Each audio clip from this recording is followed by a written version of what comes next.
So I normally use memes and make funny jokes while talking about children's card games and collectibles, but this is just one of those topics that I really wanted to share, and if even one person out there watches this video and learns something from it and shares these ideas, then I'd have felt that I did something good in this world. And I hope I'm able to speak about this topic eloquently enough in order to get my point across to do this topic justice. And the topic that I wanted to talk about was Asian hate in America and where it stems from. And to preface this, I just have these news articles on the screen here, and this is just from the most recent occurrence of an Asian woman in New York getting murdered.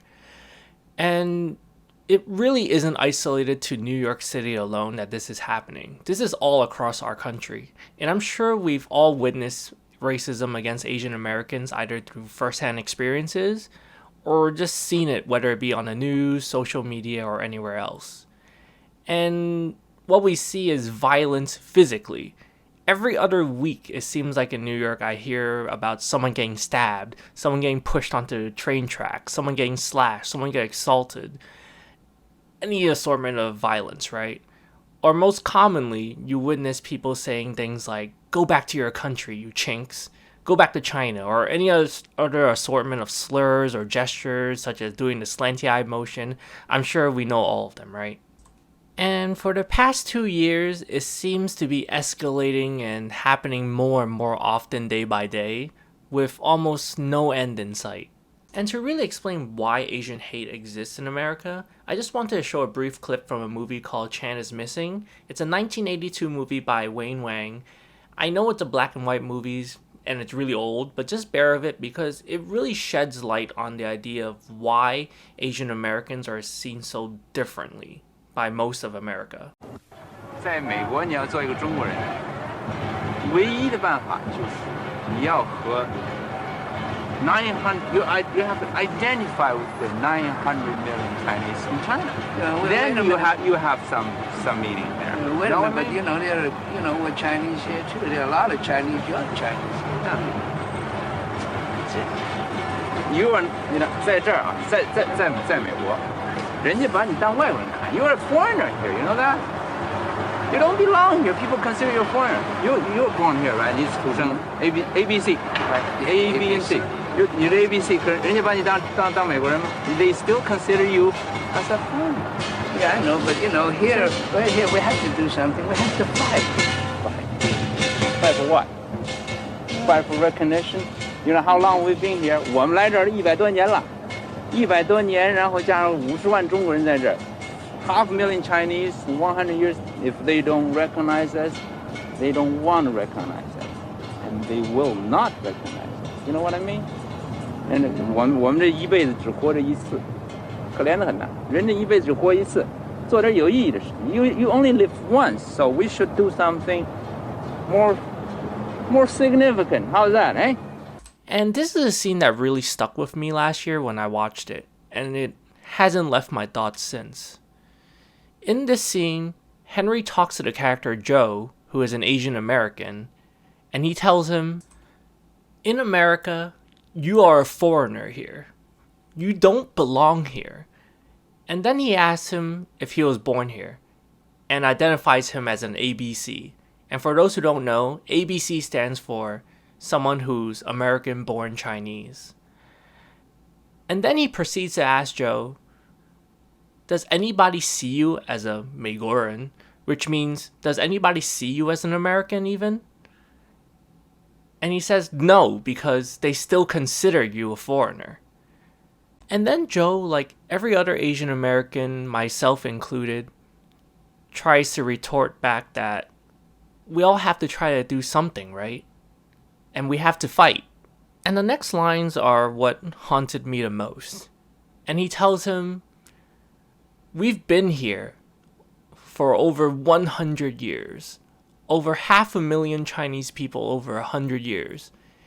And if they don't recognize us, they don't want to recognize us. And they will not recognize us." And these words sting to me as an Asian American because it's true. And I know that it doesn't matter what I do in life. It doesn't matter how successful I may become. none of it matters, right?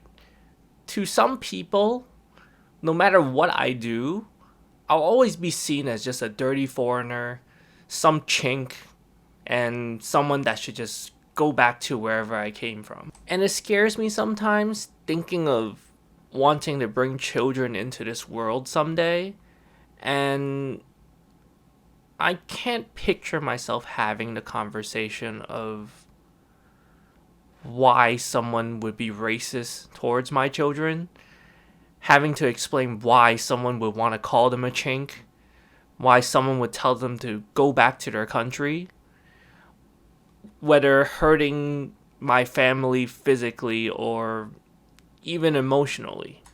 So where do these problems stem from, right? To put it into perspective in order to understand this, we have to look at the total population of the United States as of 2021. It's roughly around 331 million. And you'll see here that in regards to the Asian population, it only makes up for 5.9% of that 331 million. So out of that 331 million, there's only 19.5 million Asian people here. And then we have to think about media as a whole, and I'll use this article as an example. Outside of throwing jabs at Latinos, which is considered another minority, you see that they're always spinning some sort of story about how Asians are taking over as if it's some sort of threat to America. And then we go back to the census and we look at clearly the numbers prove that it's far from becoming something that will be true anytime soon. And to understand it even further, we'll use one more piece of information, which would be as of 2020, which probably hasn't changed up until now, which is 2022, the distribution of board members that are, so pretty much people that are in control of media that we consume, such as TV, movies, and whatnot, only 4% of the board members are Hispanic or Latino, 6% Asian, 10% African American or Black. So the rest, who is the majority of the control, which is 81% of it, is all non-minorities. Now we'll connect these two pieces of information and you'll see why this makes a little bit more sense now as we go on. So here we see that we have that 81% of the non-minorities being in control of media. And then we'll go back to the census and you'll see that the population of white alone as an ethnicity makes up for 76% of our population. So why are these numbers important and why do they matter?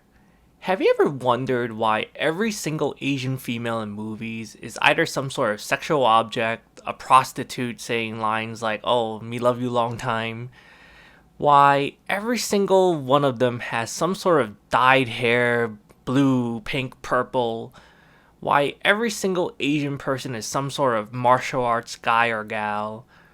Or just some person with some thick accent with something like, "Oh, me no speak English," or, talking like this, yes, things like that. And going back to why I found the movie Chan is Missing very shocking to me, considering that the movie was made in 1982, was the fact that growing up in the United States, no matter what I watch, there's never just a regular Asian person.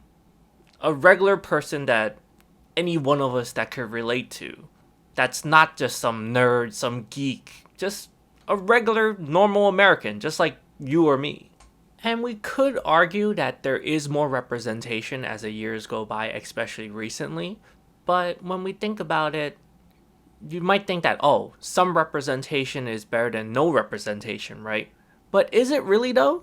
Do we see portrayals of regular people like you or I that are just everyday normal people?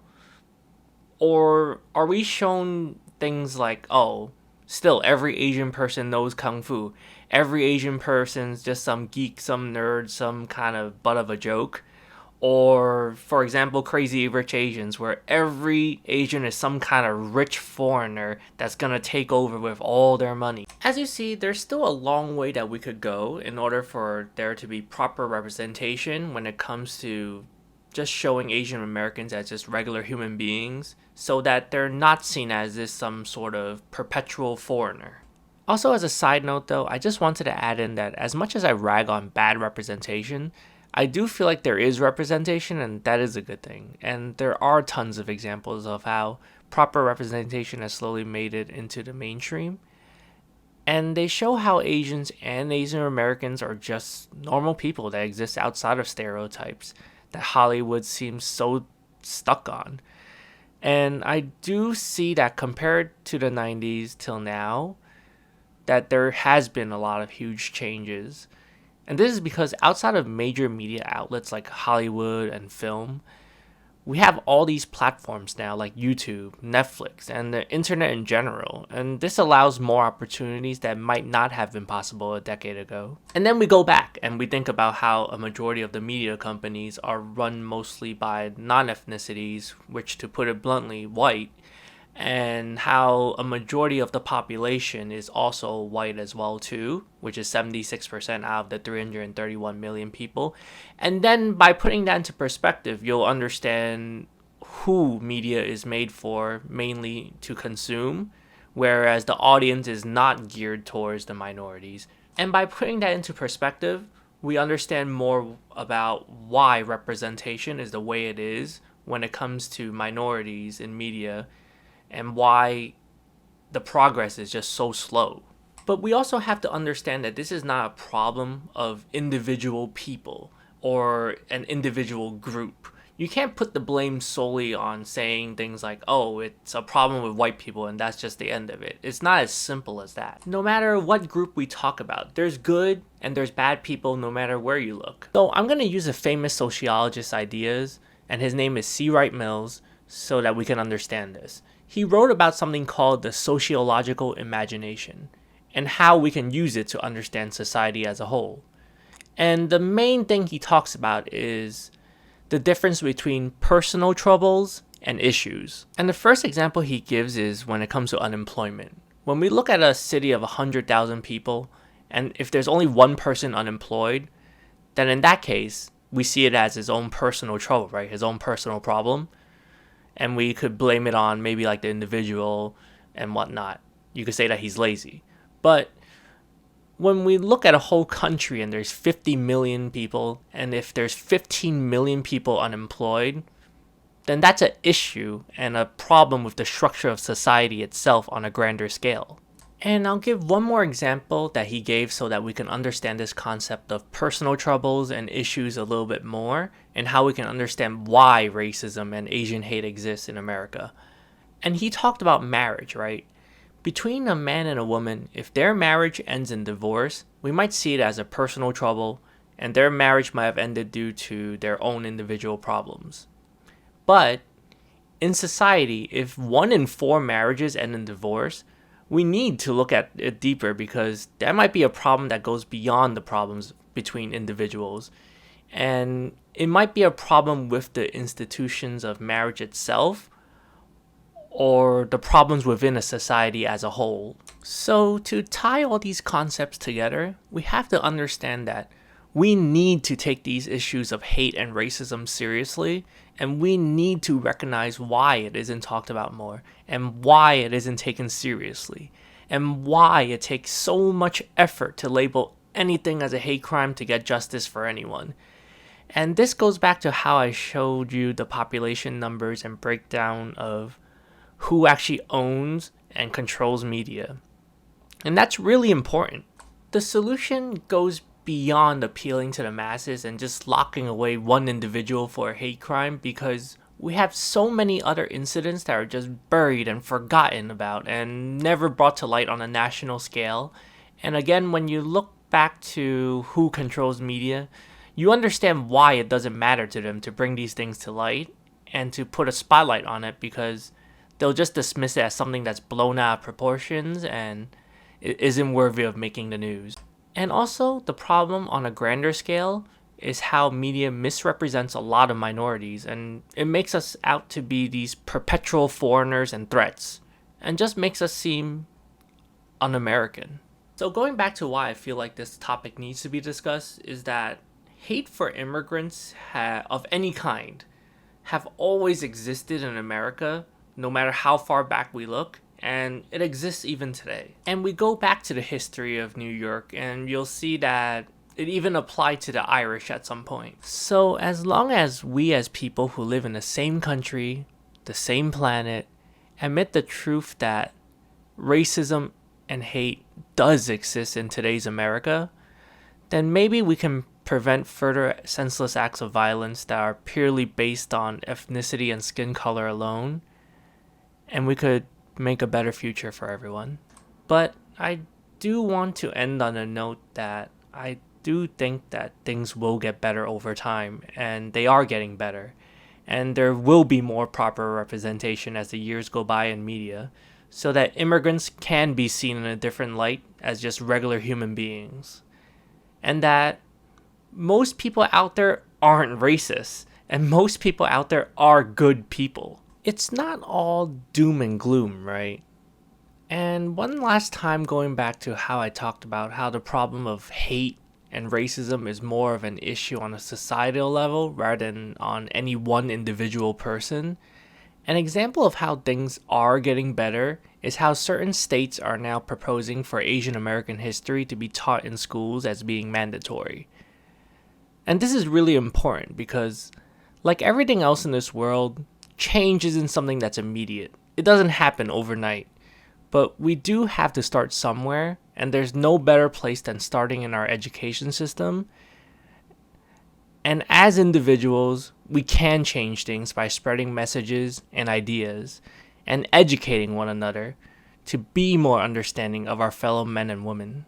So from one American to another, have a great day, and please just look out for your fellow human beings, because no one should ever have to live in fear while going about their daily lives. Thank you for listening.